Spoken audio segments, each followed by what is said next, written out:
कस्बे के किनारे खड़ी पुरानी ठाकुर हवेली बीते 10 सालों से वीरान पड़ी थी। लोग कहते थे कि वहां कोई बस नहीं सकता। क्यों? क्योंकि वहां किसी की परछाई अब भी जिंदा थी। उस रात हवेली के अंदर किसी के कदमों की हल्की सी आवाज गूंजी। टप टप टप। धूल से भरे फर्श पर चलती किसी की आकृति दीवारों पर लहराई। अचानक एक जली भुनी टूटी सी आवाज उभरी। वापस लौट आया हूं। जिन्होंने मुझे जलाया था, मैं सबको पहचानता हूं। यार, फिर वही अजीब आवाजें।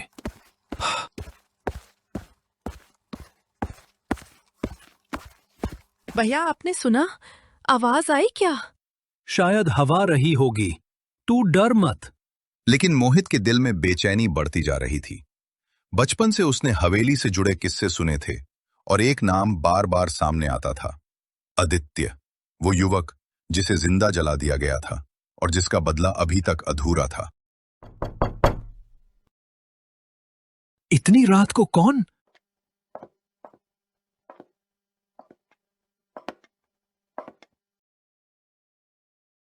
शुरुआत हो चुकी है। उसी रात कस्बे के चौकीदार रामलाल को सड़क किनारे किसी ने रोक लिया। उसने पूछा, कौन है? इतनी रात को क्यों खड़ा है?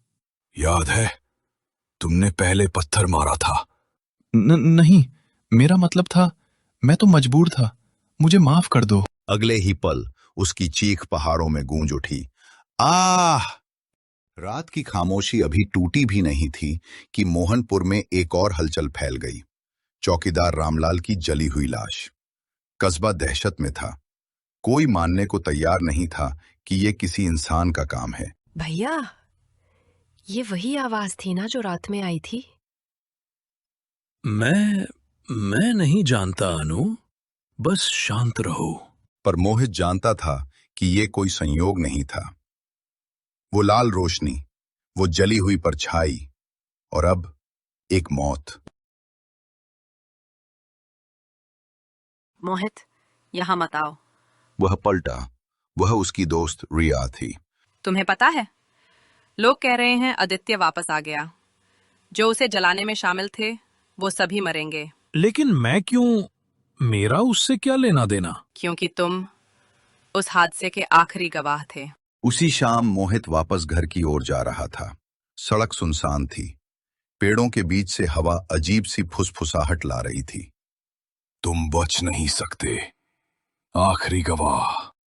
शंकर, जो कस्बे का ठेकेदार था, देर रात नशे में अपनी जीप लेकर सड़क पर जा रहा था। अचानक जीप बंद हो गई। ये क्या बकवास है? उसके पीछे किसी के चलने की आवाज आई। परछाई धीरे धीरे पास आई। कौन है? सामने आ। उसके पीछे से एक टूटी हुई आवाज गूंजी। पहचाना? आदित्य की परछाई शंकर पर झपटी और रात में उसकी भयानक चीख गूंज उठी। शंकर की खौफनाक मौत ने मोहनपुर में दहशत को और भी गहरा कर दिया था। लोग अब खुलकर कह रहे थे, आदित्य वापस आ गया है, बदला लेने। मोहित, तुमने मुझे बताया नहीं कि आदित्य को जलाने की रात तुमने क्या देखा था। मैंने सब देखा था रिया। लोगों ने उसे बांध कर जलाया। कहते थे उसने चोरी की है, लेकिन असली चोर कौन था किसी को नहीं पता। और तुमने कभी पुलिस को नहीं बताया? मैंने कहा था, लेकिन किसी ने मेरी बात नहीं सुनी। सबने कहा, बच्चा है, कुछ भी बोल देगा। देर रात फिर वही लाल रोशनी हवेली में जल उठी। खिड़कियां खुद ब खुद खुलने लगी। दीवारों पर जलती परछाई रेंगने लगी। हवेली के अंदर आदित्य की भारी आवाज गूंजी। तीसरा नाम? गुरुदत्त। गुरुदत्त, कस्बे का सरकारी क्लर्क, रात में अपने दफ्तर के कागज देख रहा था। खिड़कियां बंद थीं, कमरा शांत था। अचानक ट्यूबलाइट बार बार झपकने लगी। टिक टिक टिक। गुरुदत्त ने डरते हुए इधर उधर देखा। किसी की सांस लेने की आवाज बढ़ रही थी। कौन? कौन है? फर्श पर काले जले हुए कदमों के निशान दिखाई दिए, धीरे धीरे उसकी तरफ आते हुए। एक आवाज फुसफुसाई, मुझे मत जलाओ, कहां भागोगे अब? गुरुदत्त चिल्लाया और दौड़ा, लेकिन दरवाजा खुद ब खुद बंद हो गया। आदित्य की परछाई ने उसे जकड़ लिया और पूरा कमरा आग की लपटों से भर गया। उसी रात हवेली में आदित्य ने फिर कालिख में लिखा, अगला मोहित, और कहा, तुमने देखा था पर मुझे बचाया नहीं, अब तुम्हारी बारी है, गवाह। भैया, तुम मुझे बताओ कि हो क्या रहा है। अनु, तुम जानती हो मुझे आदित्य भैया कितने प्यारे थे। वो मुझे पतंग उड़ाना सिखाते थे। मेरी माँ कहती थी कि वो बहुत अच्छे इंसान हैं। जिस दिन उन्हें जिंदा जलाया गया, मैं 2 कदम दूर खड़ा था। मैं चिल्लाया, रोया, बोला कि वो चोर नहीं है, लेकिन भीड़ ने मेरी आवाज को दबा दिया। मैंने उन्हें मरते देखा था और कुछ नहीं कर पाया। मोहित, तुम अकेले ये सब नहीं झेल सकते। तुम नहीं समझोगी। आदित्य भैया मेरा नाम भी लेते हैं। वो सोचते हैं मैं भी दोषी हूं। तुम बच्चे थे मोहित। बच्चे अपराधी नहीं होते। डर से चुप रहने वाले इंसान दोषी नहीं होते। पर आदित्य भैया ये नहीं समझेंगे। शायद समझेंगे भी। उस रात मोहित अकेले हवेली की तरफ निकल पड़ा।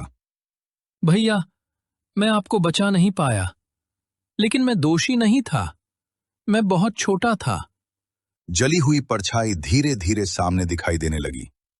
तू भी वहीं था, तो क्यों चुप रहा? मैं बच्चा था, डरा हुआ, बस छुप गया था, लेकिन दोषी नहीं। भैया, अगर मैं बड़ा होता तो मैं आपके लिए लड़ता। मैं आज भी लड़ूंगा। मैं आपको भूल नहीं पाया हूं। आप मेरे लिए आज भी अच्छे इंसान हो, और मैं नहीं चाहता कि आपका नाम सिर्फ डर में जिए। मोहित।